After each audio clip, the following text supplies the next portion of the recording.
Salut à tous. En ce temps de carême, temps privilégié pour la réflexion et la conversion, nous nous tournons vers les 10 commandements de Dieu donnés à Moïse pour y trouver la source d'espérance qui nous permettra de bien vivre cette période spéciale que nous donne l'Église. Ces paroles divines, ces 10 commandements sont la racine même de la loi de Dieu qui se résume dans l'Évangile à l'amour de Dieu et du prochain. Loin d'être des restrictions, il nous éclaire sur le chemin d'une vie juste et aimante selon le projet de Dieu pour l'humanité. Explorons donc ensemble comment ces commandements peuvent guider nos pas durant ce temps de carême.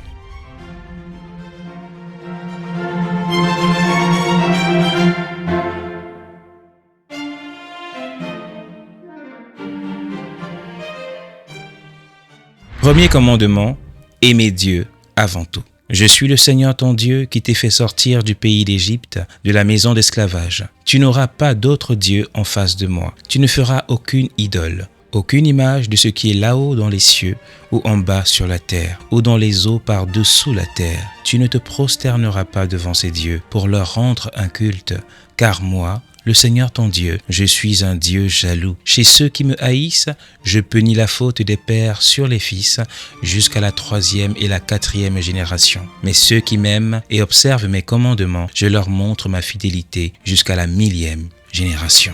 Le premier commandement nous rappelle la priorité absolue, l'amour inconditionnel et total de Dieu. En ce temps de carême, nourrissons cet amour par la prière, la lecture de la parole de Dieu et la participation vive au sacrement de l'Église. Prions pour une foi plus profonde et un cœur plus ouvert à Dieu. C'est lui, notre tout. Notre vie vient de lui et retournera à lui. Deuxième commandement, ne pas jurer ou blasphémer le saint nom de Dieu. Tu n'invoqueras pas en vain le nom du Seigneur ton Dieu, car le Seigneur ne laissera pas impuni celui qui invoque en vain son nom. Le respect envers Dieu s'exprime aussi et surtout dans nos paroles. Durant ce temps de carême, veillons à ne pas blasphémer et à utiliser le nom de Dieu avec le plus grand respect. Cultivons un langage positif et bienveillant envers tous. Apprenons la vertu du silence qui nous permet de savoir écouter Dieu nous parler.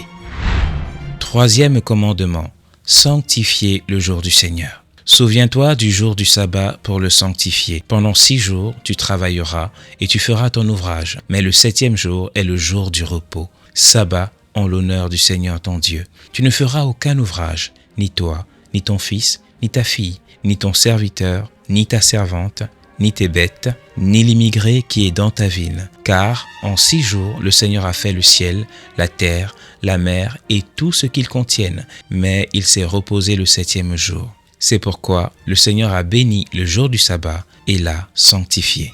Le dimanche est le jour dédié à Dieu par excellence. C'est de même le jour du repos.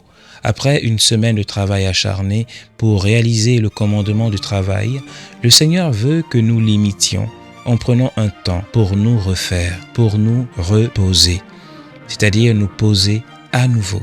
En ce temps de carême, profitons de nos dimanches pour vraiment honorer le Seigneur en participant à la Sainte Messe et en profitant de moments particuliers comme celui du repas, des promenades, de détente en famille ou avec des amis.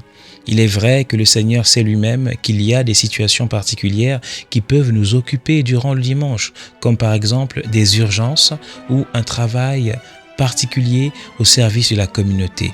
Médecins, infirmiers de garde, taximan, boulanger, commerçant, livreur, etc. Mais en tout cela, le principe est de trouver au mieux le temps d'honorer dignement Dieu. Le travail et les services ne finiront jamais, mais nous finirons un jour. Le sabbat a été fait pour l'homme et non l'homme pour le sabbat. Discernons donc toujours avec la plus grande objectivité comment nous pouvons honorer le Seigneur durant le dimanche en suivant les recommandations de l'Église. C'est une belle occasion de prière et de fraternité. Prions pour un renouveau de notre vie chrétienne. 4e commandement, honorer ses parents. Honore ton père et ta mère afin d'avoir longue vie sur la terre que te donne le Seigneur ton Dieu. Ce commandement s'étend à toute forme de parentalité et à toute forme d'autorité. En ce temps de carême, manifestons notre respect et notre gratitude envers nos parents, figures d'autorité et envers nos aînés. En fait, après Dieu, les premiers prochains que nous avons, ce sont nos parents, puisque normalement, à l'ouverture des yeux, à l'écoute des oreilles, la première rencontre que l'enfant fait avec l'humanité se fait avec ses propres parents, de qui il a reçu le souffle et la vie par grâce de Dieu. L'honneur que nous leur devons est non contingent aux situations du monde. Je n'aime pas mon père, je ne respecte pas mon père parce qu'il m'aime, parce qu'il est beau, parce qu'il est gentil. Je n'aime pas ma mère, je ne la respecte pas, je ne lui fais pas du bien parce qu'elle est belle, parce qu'elle est gentille. Non.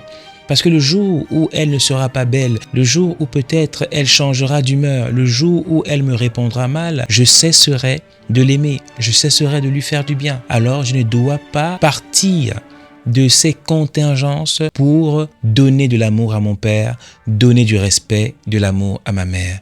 Je dois le leur donner gratuitement et avant toute chose. L'amour que j'ai pour mon père et pour ma mère ne doivent dépendre de rien du tout, que du commandement absolu de Dieu de les honorer. Voilà mes frères et sœurs le secret du bonheur, voilà le secret des enfants bénis par Dieu dans leur famille. Il est possible que nous ayons de mauvais parents, mais cela n'entache jamais le commandement d'amour que le Seigneur demande d'avoir envers eux. Prions pour nos parents, prions pour la paix et l'harmonie dans nos familles. Réconcilions-nous avec les membres de nos familles. 5e commandement. Je profite de ce milieu d'enseignement pour vous demander de ne pas oublier d'aimer cette vidéo et de vous abonner. C'est très important. Ça nous soutient beaucoup parce que nous sommes une petite chaîne et nous voulons que ces enseignements, ces édifications puissent toucher le maximum de personnes afin que beaucoup puissent recevoir la grâce de Dieu dans leur vie, que beaucoup puissent connaître quel est le véritable évangile de Dieu. Cliquez sur le bouton j'aime, cliquez sur le bouton partager et laissez-nous aussi un petit commentaire dans l'espace commentaire. 5e commandement donc, ne pas tuer, préserver la vie selon le projet de Dieu. Tu ne commettras pas de meurtre. Le respect de la vie en général et la vie humaine en particulier est fondamental pour tout homme et en particulier pour tout chrétien. Au moment où des pays inscrivent le droit de tuer les enfants à naître dans leur constitution, nous devons avec respect et bienveillance nous engager à la préservation de la vie. L'homme est un être essentiellement digne en soi. Sa valeur et sa dignité ne dépendent pas de l'assentiment humain ou des conventions sociales. Aucune loi humaine n'est assez grande pour justifier de la dignité intrinsèque de tout être humain. Tout être humain est intrinsèquement digne et valeureux, non à cause de notre assentiment humain, mais uniquement à cause de l'origine de cette dignité en Dieu, notre Créateur. Le Seigneur nous a fait à son image et c'est dans cette image que nous retrouvons la dignité humaine. La vie humaine commence dès sa formation dans le sein de la mère par ses deux parents, un homme et une femme. De la plus petite cellule embryonnaire à l'enfant qui naît lors de l'accouchement, la vie humaine doit être secourue et protégée. Durant ce carême, engageons-nous à rejeter toute violence envers la vie, surtout envers celle des enfants, des personnes âgées, des personnes avec un handicap, des personnes en détresse, des personnes en instance de mort. Et engageons-nous aussi à promouvoir la paix dans le monde, la paix véritable qui ne peut venir que du Christ Jésus. Prions pour la fin des guerres et des conflits dans le monde. Prions pour la Russie et l'Ukraine. Prions pour Israël et la Palestine. Prions pour le Rwanda et la République démocratique du Congo et pour tous les autres pays du monde actuellement en conflit armé. 6e commandement, ne pas commettre d'adultère. Tu ne commettras pas d'adultère. Ce commandement souligne la beauté et la sainteté du mariage. En ce temps de carême, redisons notre engagement à la fidélité et à la chasteté. Prions pour les couples mariés et pour la protection des familles. Prions pour que la fidélité redevienne un bien social dans nos sociétés en complète dépravation des mœurs. Prions surtout pour les jeunes, afin qu'ils aient de véritables accompagnateurs qui leur montreront les bienfaits de la préservation sexuelle jusqu'au mariage. 7e commandement, ne pas voler. Tu ne commettras pas de vol. L'honnêteté et la justice sont essentielles pour la vie en communauté et en société. Durant ce carême, examinons notre conscience et réparons les injustices que nous avons pu commettre. Aujourd'hui, prendre ce qui ne nous appartient pas se présente à nous parfois sous l'apparence de vertu. Souvent, le vol, la tricherie se cachent tellement bien dans nos habitudes que nous ne sommes plus capables de les voir ouvertement. Avant d'agir, discernons toujours nos actions en nous servant de la morale catholique. Elle nous permettra de savoir si, objectivement, l'acte que nous allons accomplir est bien ou mal dans sa plus grande justesse. Prions pour un monde plus juste et plus solidaire. 8e commandement. Ne pas porter de faux témoignages. Tu ne porteras pas de faux témoignages contre ton prochain. La vérité est la base de toute relation authentique avec Dieu et avec nos frères et sœurs les hommes. Jésus lui-même nous le dit, « Je suis le chemin, la vérité et la vie. Personne ne va vers le Père sans passer par moi. » C'est dire que personne n'ira au paradis s'il ne cultive la recherche véritable de l'unique vérité en suivant le chemin qu'est Jésus. Ainsi, nous obtiendrons en lui la vie véritable.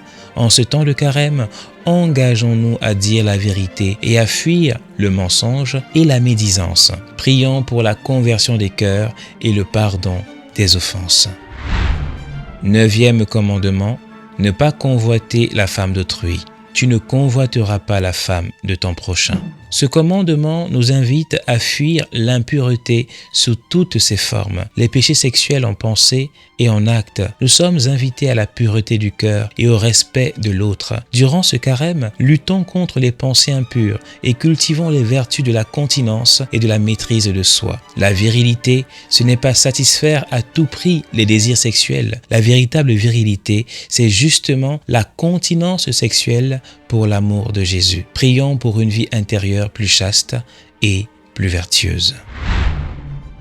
10e commandement, ne pas convoiter les biens d'autrui. Tu ne convoiteras pas la maison de ton prochain. Tu ne convoiteras pas son serviteur, ni sa servante, ni son bœuf, ni son âne, rien de ce qui lui appartient. Le contentement de ce qu'on a et la gratitude envers notre Seigneur sont des valeurs essentielles pour tout chrétien. En ce temps de carême, nous devons savoir que nous ne sommes véritablement possesseurs de rien en ce bas monde. Nous n'y apportons rien en arrivant et nous n'emporterons rien en partant. Il suffit de regarder les corps de ceux et celles qui meurent. Aussi riches soient-ils, ils n'emportent rien avec eux. Que des sentiments de plénitude en Dieu s'ils ont bien vécu, en partageant ce qu'ils avaient avec ceux qui n'avaient rien, ou des sentiments de regret s'ils ont mal vécu, en privant les autres des biens que Dieu voulait leur offrir au travers d'eux. La parabole du riche et du pauvre Lazare nous édifie bien à ce sujet. Prions pour une société plus juste et plus fraternelle.